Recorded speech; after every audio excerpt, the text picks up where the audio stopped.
What changes can we expect in the 2025 likely Republican tax bill? That's the question many are asking themselves and me this year.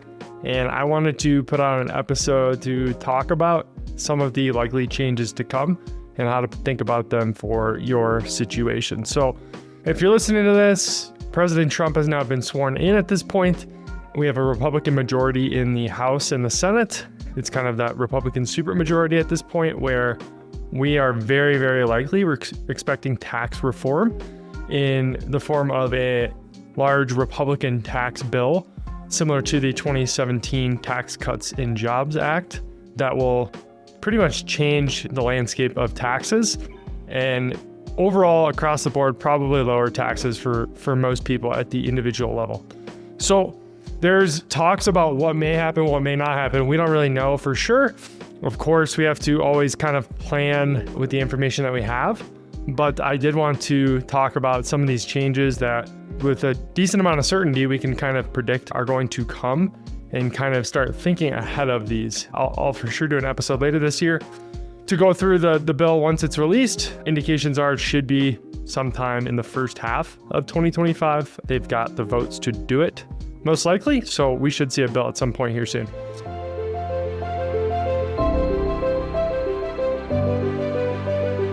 Let's jump through. I've got 8 changes or 8 updates to look out for with this Republican tax bill. Before I get into the first one, I'm not even counting this as one, but overall income tax brackets, they were cut in 2017 to the current amounts. All the brackets went down 2 to 4% or something like that. You know, with inflation, we're likely to see the same brackets. They're not going to raise these tax brackets.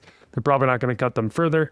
It's politically easiest to just make the current ones permanent. So in our financial planning, we're potentially looking at 2026 being a reset, a sunset back to the pre-2017 rates. So everything was going to be a little bit higher.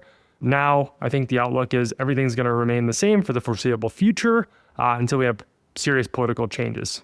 So that's just kind of the overarching look here. Taxes going to be lower for longer. We have to assume we're going to have the current tax rates for the foreseeable future. Okay, so the first one is the SALT tax exemption tax limit.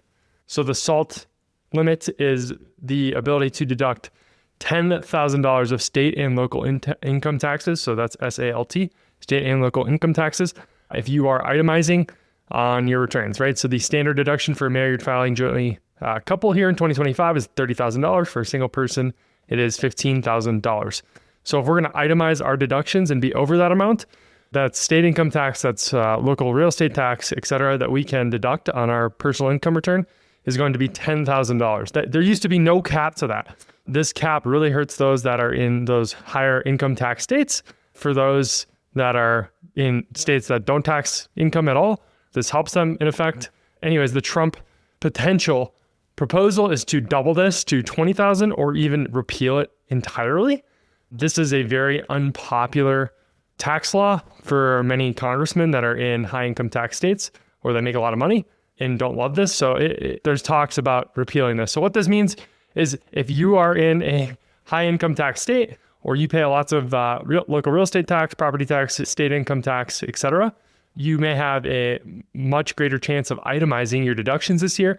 For example, if you pay $10,000 in property tax and $20,000 in income tax in the past, right, we could only deduct $10,000 every year from our return. Now, maybe that amount might be 30, right? And when you stack on top of that mortgage interest and charitable deductions, you might have a really nice itemized deduction on your return. Your return might be a little bit more complex. So that SALT tax limit likely to be expanded or repealed. That's number one.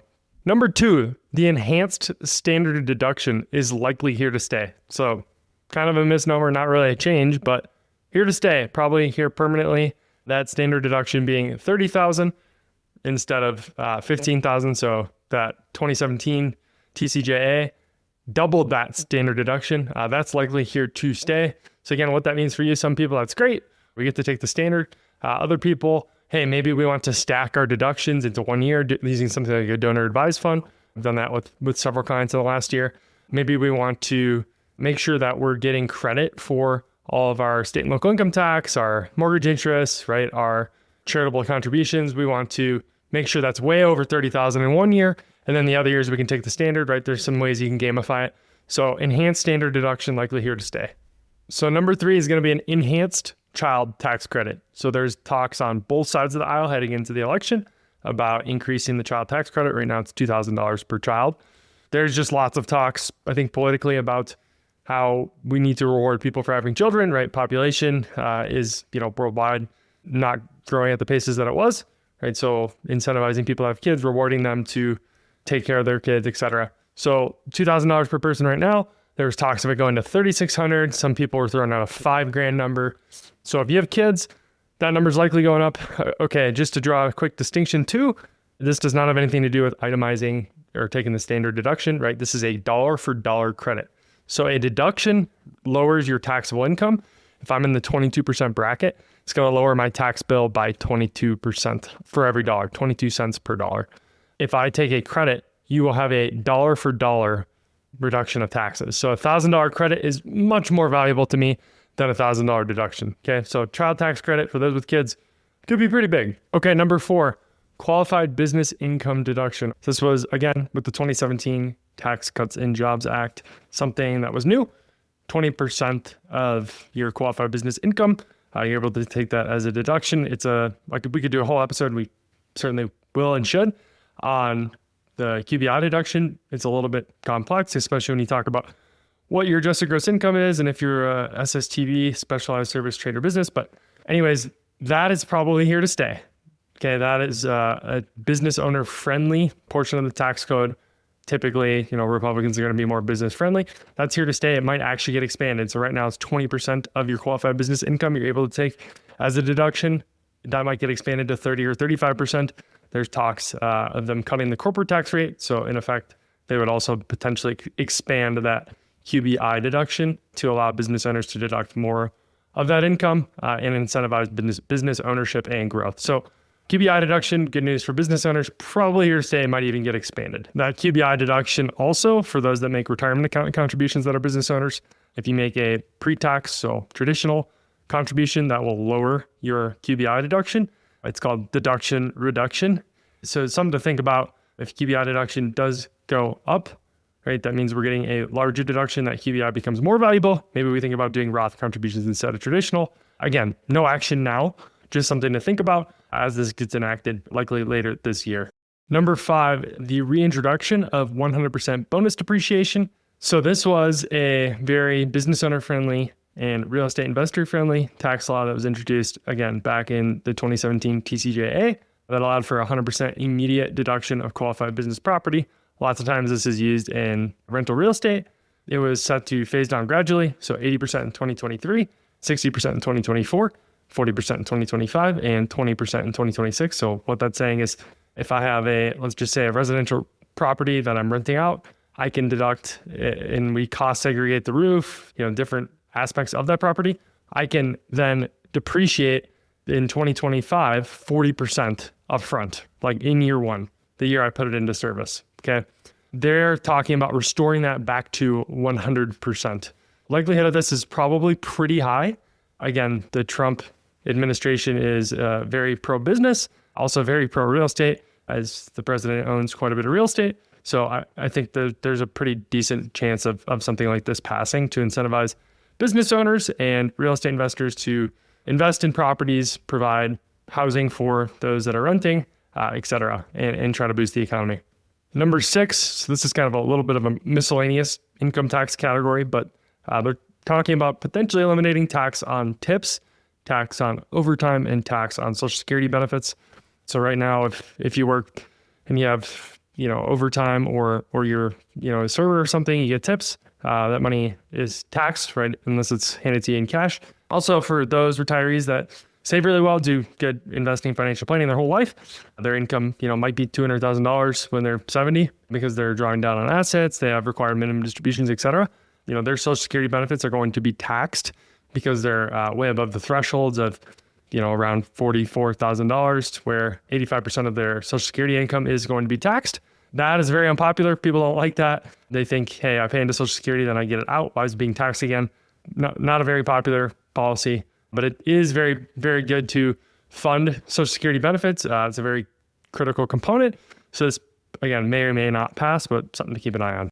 Okay, number 7, removing clean energy credits. So if you've bought a Tesla or gotten solar panels installed, etc., over the last few years, you may or may not have been lured into that by, a federal tax subsidy, as the solar salesman pitched me the other day, or a clean energy credit. These were legit, certainly. I was playing around on Tesla's website the other day, clicking around, and it's telling me that the net cost of a Tesla is going to be $7,500 less because of the clean energy credit, etc. I've had several clients that got it last year. Trump has pretty much said for certain that he's going to end that for various reasons. Again, look into it for anything you're considering. Might really be too late in 2025. I think end of 2024 was probably the time to maybe buy that Tesla or take action on that. It's most likely too late this year. Nothing's been written into law yet, but likely there's not going to be any of that clean energy credit on the 2025 federal returns. Okay, and then the very last one is estate taxes likely to remain unchanged, maybe even talks of repealing estate tax exemption limits. So we did an episode on this. It was episode 59 back in December. If you want to go check that out, on estate taxes and how to gift $18,000 a year. And we talk a little bit about the exemptions in that. But right now, the exemptions are extremely high, over $26 million for a married filing jointly couple that they can give away in their lifetime with paying zero federal estate tax. That amount was doubled.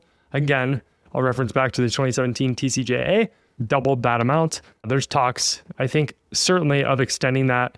We can pretty much count on that, making that permanent.